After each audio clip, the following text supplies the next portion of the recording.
Okay, അപ്പോൾ നമുക്ക് കുഞ്ഞൊരു ക്യൂട്ടായിട്ടുള്ളൊരു ഡെസ്ക് ഡെക്കോർ ഉണ്ടാക്കാം. മിനിയാണ് കേട്ടോ. അതിന് വേണ്ടി ഞാൻ ഇവിടെ എടുത്തിരിക്കുന്നത് പെയിൻറ്റിൻ്റെ കുഞ്ഞ് ബോട്ടിലാണ് കേട്ടോ എടുത്തിരിക്കുന്നത്. നല്ലപോലെ കഴുകി വൃത്തിയാക്കിയിട്ട് ഞാൻ അതിൽ വൈറ്റ് കളർ ബേസ് കോട്ട് കൊടുക്കുന്നുണ്ട്. ബേസ് കോട്ടല്ല, ഇതിന് വൈറ്റാണ് ഞാൻ കൊടുക്കുന്നത് കേട്ടോ. ഇഷ്ടമുള്ള കളർ കൊടുക്കാം, നമുക്ക് ഏതാണ് ഇഷ്ടമുള്ള കളർ അത് കൊടുക്കുക. ഞാൻ ഇവിടെ വൈറ്റാണ് കൊടുത്തിരിക്കുന്നത്. അപ്പോൾ അത് മൊത്തം ഞാൻ ആ ബോട്ടിൽ കൊടുത്തെടുത്തിട്ടുണ്ട്. എന്നിട്ട് ഞാൻ ഇവിടെ പൈപ്പ് ക്ലീനർ, ഒരു മെറൂൺ കളറായിട്ടുള്ളൊരു പൈപ്പ് ക്ലീനർ എടുത്തിട്ടുണ്ട്. എന്നിട്ട് ഞാൻ അത് ചുറ്റി കൊടുക്കുന്നുണ്ട്. ഫെവിക്കോൾ യൂസ് ചെയ്തിട്ട് അത് ഒട്ടിച്ചെടുക്കുന്നുണ്ട്. എന്നിട്ട് നല്ലപോലെ ഒട്ടിച്ചിട്ട് ഫിക്സ് ചെയ്ത് വെക്കുന്നുണ്ട്. അപ്പോൾ എൻ്റെ ചാനൽ ആദ്യമായിട്ട് കാണുകയാണെങ്കിൽ ഒന്ന് സബ്സ്ക്രൈബ് ചെയ്യണേ.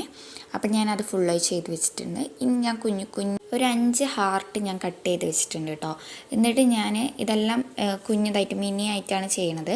എന്നിട്ട് ഒരു ടൂത്ത് പിക്ക് യൂസ് ചെയ്ത് അത് ഒട്ടിക്കുന്നുണ്ട്. അങ്ങനെ ഒരു 5 ഞാൻ റെഡിയാക്കിയിട്ടുണ്ട്. എന്നിട്ട് ഇതിൽ ഈ കുപ്പിൻ്റെ ഉള്ളിൽ ഞാൻ വെക്കുന്നുണ്ട്. ഈ കുഞ്ഞു ബോട്ടിൻ്റെ ഉള്ളിൽ ക്ലേ വെച്ചൊന്ന് കുറച്ചിട്ടിട്ട് ഇതൊക്കെ വെക്കുന്നുണ്ട് കേട്ടോ. എങ്ങനെയുണ്ടെന്ന് കമൻറ്റ് ചെയ്യണേ.